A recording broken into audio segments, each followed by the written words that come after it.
Hi guys, welcome back. Hi everyone. Ciao. You surprised me with that again. What? Anyways, welcome. Welcome back. Welcome back to the Open Doors podcast.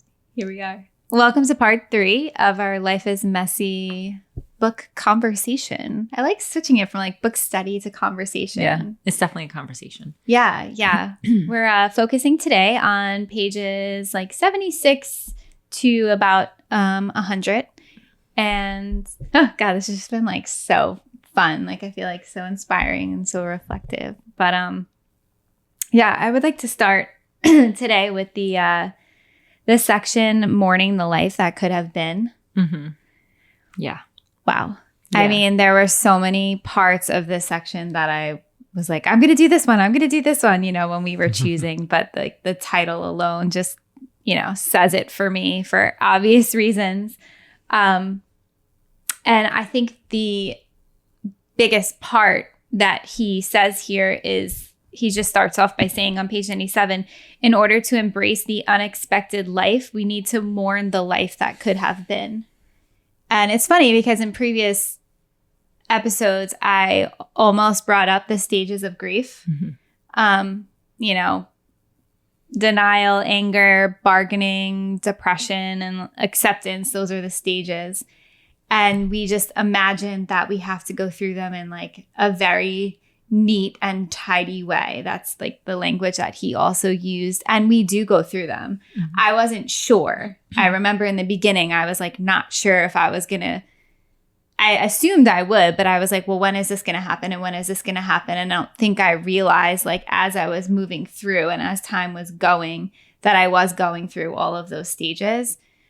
But in order to move forward, in order to embrace, as he puts it, the unexpected life, I did have to go through every single part. You know, I did have to mourn it. I did have to go through it. And I remember there was a little activity that I did. I don't remember if it was my bereavement group or whatever, but it was called like the little funerals. And it was like, you get like a little envelope and you write like little funerals on it. And when you experience something that you have to accept or face the fact that that's like never going to happen. Like for instance, something with me was like having children with Brian. I had to mourn that loss. Like that's another little funeral than his funeral and his passing. So you would like write that on a piece of paper and like put it in. So you had to mourn like all the changes that your life had now.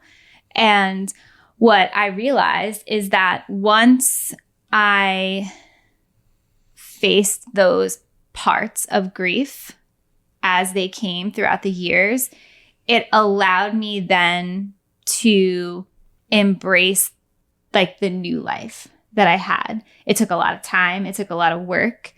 But he says so beautifully at the end, he says, like, sometimes we may think we just want it to end. I just want to move on. I just want the pain to go away. I just want it to stop. Kind of like how James, you spoke of mercy, you know, on the last episode.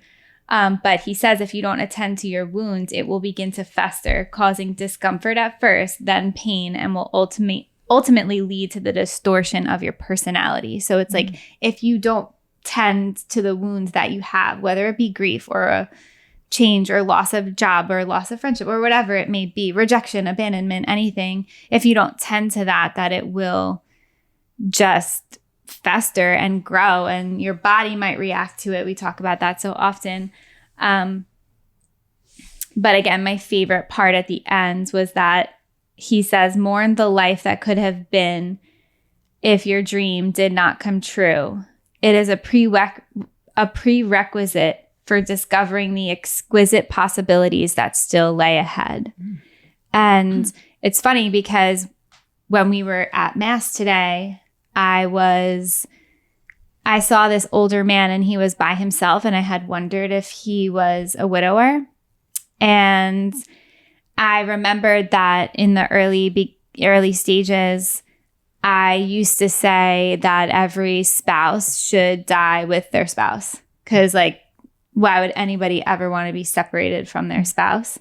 It's like such an going through what I was going through was the worst experience and painful. And I realized that now, looking back, I would have missed out on all of the exquisite possibilities that laid ahead for me had that have been, and that's just the beginning. Like there's so much more to come.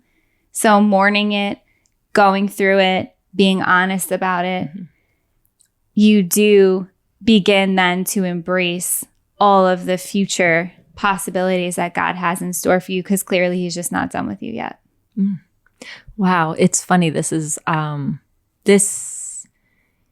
have so many thoughts while you're talking because I could imagine. I said so much too. I could just imagine those times. And I feel like the most important thing that I'm hearing and from reading the book is that, and I think it's the same as everything else. You can't, you have to grieve. You have to walk into those places that are hard to walk into.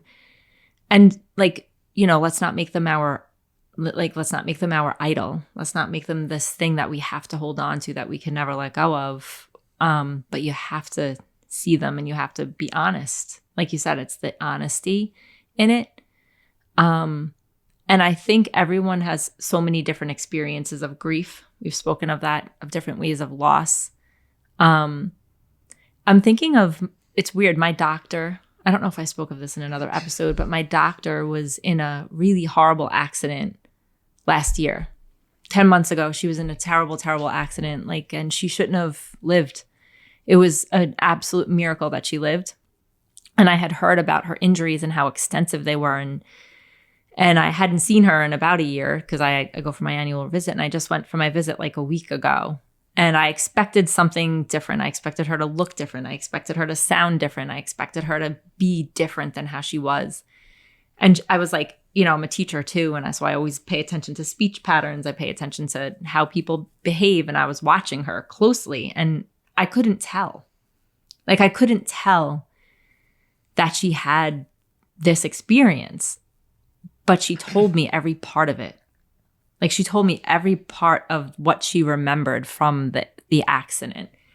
And it was one of those parts where she was looking at my eyes and she was like, I don't know anything except that I know this.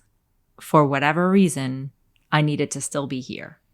And God is the only one who could have made that happen. And I was like, I believe you, And it's I don't know why she's still here. Maybe it's just to work with my crazy family. I have no idea. But I do know this. I mean, what an absolute miracle and what a blessing it was to look at her. But she had to go through it. I mean, she told me about the speech therapy that she had to go through. She told me about the ability to walk again. She told me about all of those parts that she had to face to get to where she is today. And it's only been I think her accident was 10 months ago. It had been 1 year since I saw her. But just looking at her and knowing yeah, she had to face it. And she said, my husband remembers more of it than me.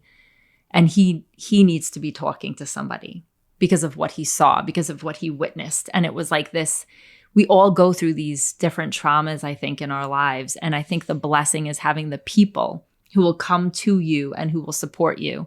One of the things she said, and I know I'm talking a lot too right now, but one of the things she said to me was, one of the best parts of the healing for me was when I came back to work, to my family, and talking to them again helped my speech to come back to the way that it used to be. And I was like, well, it worked because I'm analyzing everything you're saying and it's perfect. I want to say that a wound to the soul is almost as bad as a wound to the body. Oh, yeah. And so it's just as a wound to the body can get infected or how it contorts you and changes you, a wound to the soul, if not healed, can also change and contort you. And the fact that as your doctor went through all that stuff to heal the body, it seems like her soul was also healed. Yeah. There's something so beautiful about her.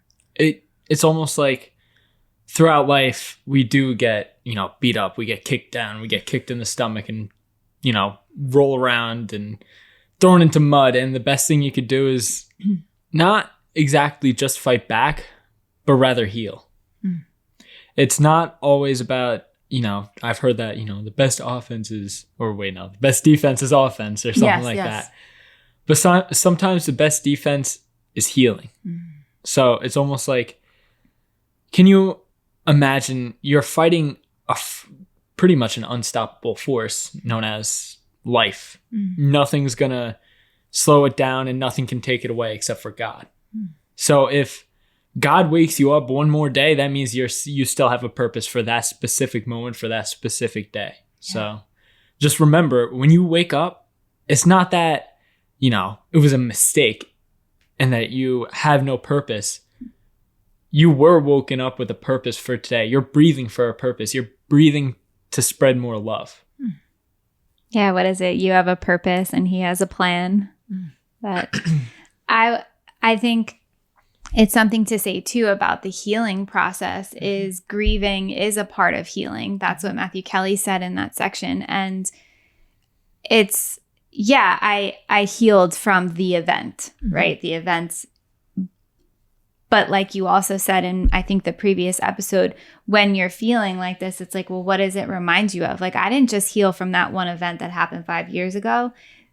I'm continually, because it's not ending, but I have been in the healing process, yes, of those 5 years, but also in like all of the years of my whole life, and that's been the beauty of the openness to healing and grieving and mourning. Yeah.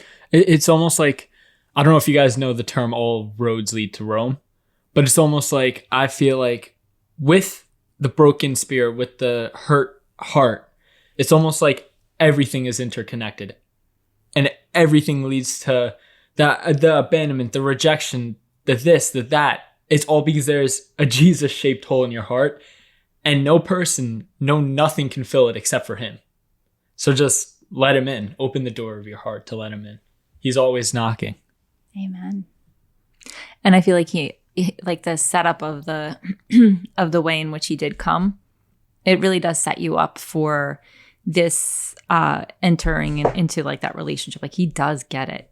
Like the humanity in which he came here, the way in which it happened for his mother, for his father, Saint Joseph and the Blessed Mother, the way in which they received him into this mystery of like, surprise, it's just this grief that they had to experience of the life that they thought they were going to have, Totally. I mean, what did they expect? They didn't expect that, and even though, yes, it was the greatest miracle of all time, there was still grief that had to be had in the idea of this isn't how it was supposed to be. This isn't what I thought my life would be. I'm sure Mary was saying that. I'm sure Joseph was saying that. And who would have, imagined that it could have ended up being what it ended up being? I'm sure when he was going to the cross, I'm sure this isn't what it's supposed to be. And that's the beauty of Christianity. It's the beauty of our faith. It's the beauty of God with us, Emmanuel. But I can't help but think of the kindness of people who do step into those moments of grief when you're aware of it and when you're not aware of it. Like when my mom was very sick in 2020, 2021, like shortly after Brian passed away. And my mom was in the hospital and we weren't sure how it was going to go. And I remember like Marissa was so much in her own grief because it was like so short a time after Brian had passed away. But that didn't stop you from stepping into my situation and just like, going to the chapel when we needed to pray and doing all of the things that you do. And I think that's the beauty of healing too. It's like when you heal, when wounds are healed, then the healing gets transferred, and I think that's what the most beautiful part of healing is. Yeah, I'll never forget, the army that was there, whether I wanted them to, whether I actually saw it or not, the kindness of people. Yeah. The love was huge. I also find that it's hilarious that the greatest war was won by love. I mean, if you think about it, the war of death was won with love. Yeah. Jesus, on his mind, throughout all of the, the scourging and the crucifixion, he had love on his mind the whole time because he was love. And so him going onto that cross, having us in mind, love went down and descended into hell and rose again. Mm-hmm. Love beat death. So it's not like we're never going to see those ones who have passed on to heaven. We're never going to see them again. We are going to see them again. That's the truth. We will see them again. We're going to see Brian again. Mm-hmm.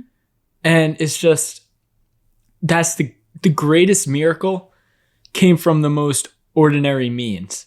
Someone was birthed into life and ended up dying for us and rose again. I find that funny that it was extraordinary in the ordinary. Mm-hmm. Yeah, and it really, really was. So the next section in Life is Messy that we're going to read is Beautiful Kindness. Because Matthew Kelly really went dark for a lot of this book. He really did talk about the horrors of like the people not being kind and the hate and the anger and the darkness and the dark night of the soul. I mean, he went deep. He went like deep, Catholic mystic deep. But then he comes out and he says this. It's so simple, but so beautiful. He says it was people. This is page 90 and 91. It was people who ultimately drew me out of my sadness. It wasn't anything I wrote in my journal. It wasn't some great thought, and it wasn't something I did. It was people. I wrote this in my journal. She was so kind to me. I was hurt, so wounded and suffering, and her kindness soothed me. She didn't even know she was doing it. Her kindness was as naturally a part of her as her eyes and hands were. Her beautiful kindness drew me out of my sadness.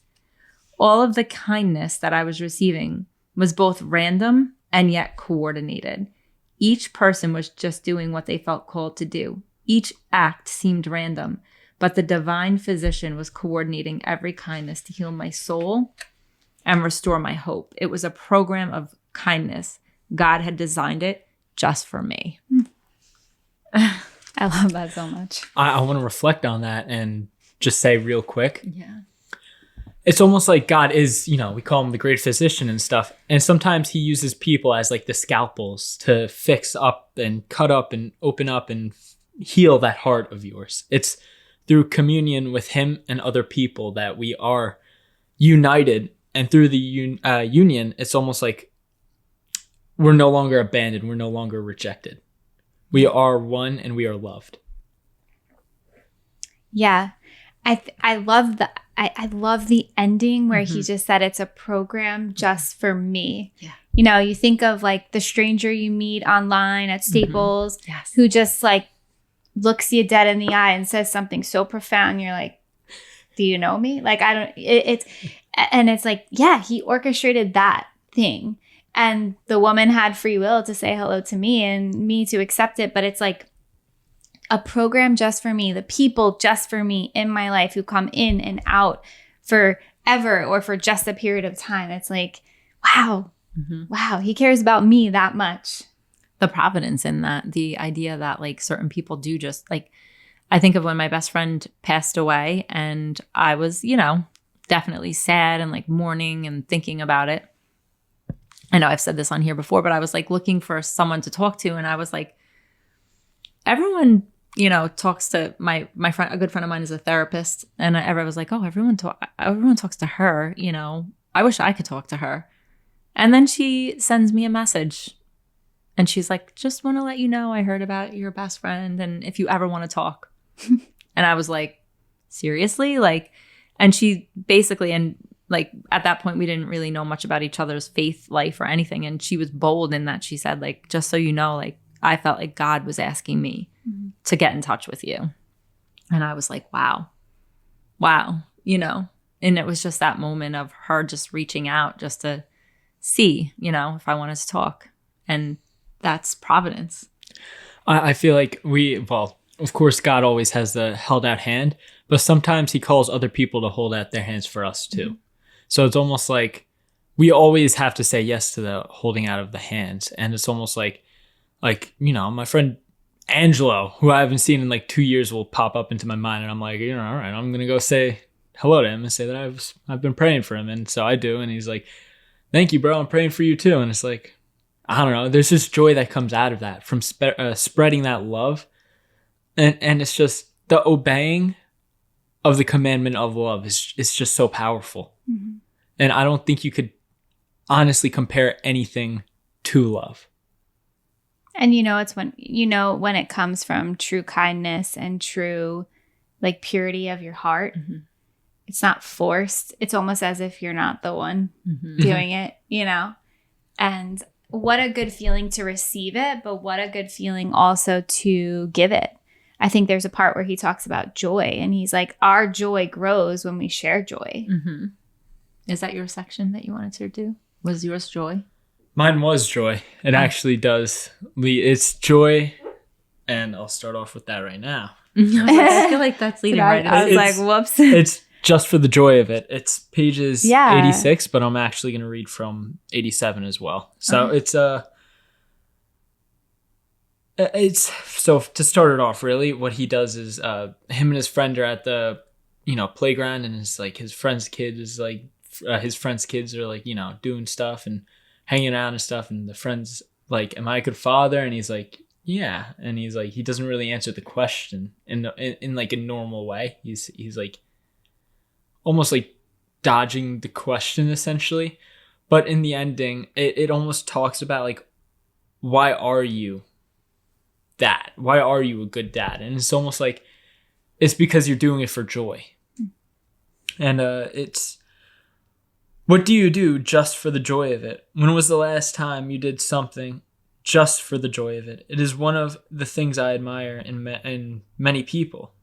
Many people I admire do much of what they do just for the joy of it. And it's just everything. If you do it with joy, it changes everything. When you box and you do it for the joy, of course you're going to obey your coaches still, but you're going to have fun with it. You're going to be loose. You're going to be able to move. You're going to be able to punch easier. You're going to be able to take the punches. And it's just so much more fun when you do it with the look out for joy, not for the glory, not for, looking to match someone's expectations, but rather just do it for the love of it. Do it for the passion, not the glory, as in, I think it's Eye of the Tiger or something. Yeah. Rocky talk about it.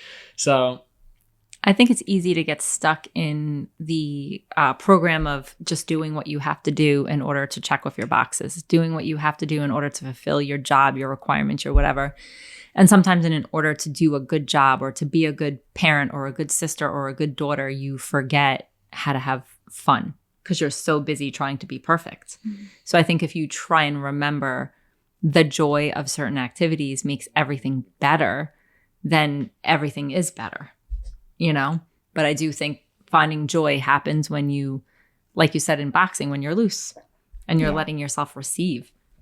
Yeah, freedom is the word that comes to me. Mm-hmm. I reminds me of a story. I went to the beach with my friend one day, and there's a playground at the beach, and her and I were just like walking, and we were going to walk, we were on the North Shore, so we were like going to walk down the stairs and go by the water. And I remember, it was weird because it was almost like I was thinking about it and she like knew what I was thinking. It was so weird. I was like looking at the swings and like, oh, to be like a kid again, And she's like, I'm going on the swing.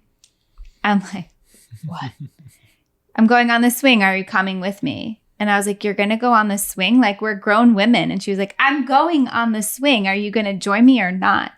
And we got on those swings. Like, we were like legs pumping, like we were in the air. And talk about freedom. Like, and it was around the same time also that I started bike riding again. I love bike riding. And where I used to live, there were a lot of hills. And I remember I was like flying down a hill, probably dangerous. But I was like, the wind in my hair, like you could just feel the joy. You could feel the freedom. You can feel that childlike joy that when we grow up, we almost like forget to still have and maintain. Yeah. It reminds me of, in 7th grade, I had this math teacher who I will never forget. And he just taught me so many things. And Lord knows if half of the other class, if half of the class was paying attention. I know I was. But I'll always remember he said, just do it with joy. Do it with joy. And it's like, even if you're at like a concert or something and no one's dancing, dance. Go dance in the middle of a movie theater. Have fun. It's like the difference between being one of those robots who stand alone, who are void of emotion, of, you know, joy, really. If you're void of joy and you're void of happiness and you just stay there, you're never going to grow. You're never going to mature into something else. You're never going to change. And it's like, you have to make the change. And it's like I always say, if you want more love, be the more love. Lead by example. And it's almost like, if you want more fun, be the one who starts the fun. Mm-hmm. Yeah. I'm fascinated by the fact that all of the things that we're talking about in joy have to do with movement. Mm-hmm. I was talking about going on a swing, we're riding a bike, dancing. It's, you know, at the prayer meeting, the freedom to get up and dance the way you want to, no matter who's there or who's watching, or it's like, and, you know, you said something to me, Janine, like in the beginning of when we started to incorporate that type of dancing, you said people do it, you know, out at a bar with no problem. Why can't we do it at a prayer meeting? And I was like, wow. I was like, we don't need anything to be free. We don't need anything to have the joy. It's really just our own hearts. I also want to add on to that with my boxing and stuff like that. It helps you. I don't think any of you understand how fun it is to just dancing around, have joy. Like, I'm not even kidding you. I will do a little jig before I step in the ring. If I'm sparring, if it's a fight and I'm not moving and I'm not dancing or something like that, or if I'm not doing jump rope, I get in trouble because my nerves get the better of me and my legs almost jellify, I guess. They become weak. Your adrenaline dump. And so what happens is when you dance and you have that fun, it is, you know, I hate to say it again, love. It is that you're doing it for fun. You're doing it for you. You're doing it for God. And God is love. God is the joy. And when you're doing it with the joy of the Lord, it is our strength. And then at the end of you want to read the last part? The last part is the past. Yeah, and so that's actually on page 100. But it's the last little 2 paragraphs, I would say. If you wanted to read the beginning of it first, right? Didn't you want to talk about that? You can if you want to. The past. No? Okay. So I was going to say, don't let your past define you. It may be helpful to glance in the rearview mirror from time to time, but if you keep your gaze there for too long, you will crash. Oh boy. Allow the past to serve you. Don't let it rob you of your now. Don't let it steal your future. Delve into it occasionally to learn more about yourself, but avoid lingering there for too long. If you sense you may be lingering in the past in an unhealthy way, ask yourself, how is this serving me? I love that. I feel like it also kind of circles back to the beginning of how we started this. I feel like it circles back to your sharing in the beginning about like, how will I ever go on for this? Or will my life ever be the same? Or what was their section called? It was mourning the life that you expected, the unexpected life. So it's like, I feel like it's like you started with that Mm-hmm. and that like ability to mourn and ability to look back and to kind of have those little funerals and then ending with this like, but don't get stuck. Don't get stuck. Yeah. But don't get stuck. Yeah. Yeah. I mean, and it's going to come up all the time for the rest of my life. Yeah. You know, but just allow it to be a moment of grief and allow the passing of it, honor it, acknowledge it. And, you know, and then you got to embrace, you know, that was his point, you know, don't get stuck and embrace the possibilities of what's in the now and what's to come. Yeah. Yeah. Embracing the now. It reminds me a lot of, I feel like I've mentioned in a former episode of how like the future is the devil's playground, while so is the past. And it's not necessarily the looking forward and, you know, managing things like where you'll go to college or whatever, or a job, but it's rather when you get stressed out over those things. It's like when you're like, well, how could I have changed my argument for this thing, you know, 20 years ago? Or how can I have how can I do this within a short amount of time? How am I supposed to do this? I'm afraid, like, why can't I get hours for my work? And it's almost like, just relax. And it's like, I know, of course, it's like easy to say from my point of view when I am relaxed right now. I know some people are in that wave where it's pushing them down right now, but as long as you can find a way to get that breath, I'm telling you, it'll be all right. Just let God work. Yeah. Yeah. Oh, it's just reminding me. This section was so big. I feel like we could keep going on and on and on. But it's almost reminds me of like the part where he talks about everyone's fighting a battle that you don't know, and I think that our words that we share in the podcast are very honest. And I can only hope that they're encouraging and inspiring. And I think that, there are sometimes just, public service announcement. There are some times when we record when one of us or all of us are going through something. And, you may not know that based on our words. And you may think that, you're alone in maybe your situation, but like you're not. And we're fighting a battle too. But what we are doing here, and he talks about this also, what we are doing here is we are being creative. We are being creative in our words. We are being creative in our conversations. And that creativity sparks inspiration and sparks healing and sparks freedom and sparks joy. So I think it's, encouraging to say, like, find something that you're creative with or at, or, like I said, like I never looked at a conversation as being creative, but it is. And, it will never replicate it. It's always going to be in its own authentic way at this time, at this moment. So whatever thing you can do to find creativity, is it cooking? Is it even cleaning? Is it whatever? Is it painting? Like, it doesn't have to be something, it doesn't have to be in a box. Yeah, because creativity is inspiration. So whatever inspires you makes you creative. So if you're inspired by a good conversation or a book or dancing or boxing or decorating, whatever it is that is inspiring you, do it. Yeah. Just do it. Use your gifts. Yeah. Yeah. All right. Yeah. Well, so life is messy. Life is messy. Topic 3, week 3, done. For our next section, you're going to be reading, what is it, pages 100? Sorry, that's my job. Start 101. So we ended at 100 this week. So next week will be page 100 to about 137. So the next 13 sections. Yeah, ending Perfect. around page 137. All right. Well, tiny miracles. Tiny miracles. Tiny time. miracles. Yeah.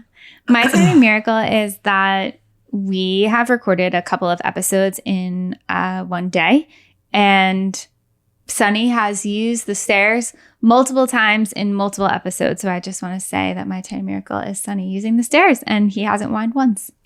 And my tiny miracle is that we went to the Barn, which is a local coffee place, and I got the hot chocolate mocha latte, or hot chocolate latte, and it is delicious. That's my tiny miracle. I love it. My tiny miracle is the gratitude I have for being able to spend time with a deacon that I'm very friendly with. And I love getting to talk to you, Deacon Marty. So I don't know if you'll watch this, but shout out to Deacon Marty. Yes. We love you, Deacon Marty. We Yes. miss you. Yep. All right. Well, All right, guys. So we'll see you next week for part 4. Again, that was page 101 to 137. and like, subscribe, share, and comment everywhere. Yeah, we can't wait to hear from you. Did you just rhyme?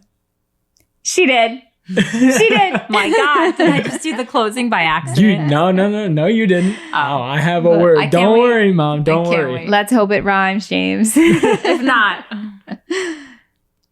I was going to say a fake one, but I'll actually give you the real one. Bye-bye, apple pie. I like it because Oh, apple pie is perfect. delicious. Kristen, I hope you make it for Thanksgiving, I hope so, too. I love apple pie. even though we're in Advent. I know. Bye, guys. Bye, guys. Bye.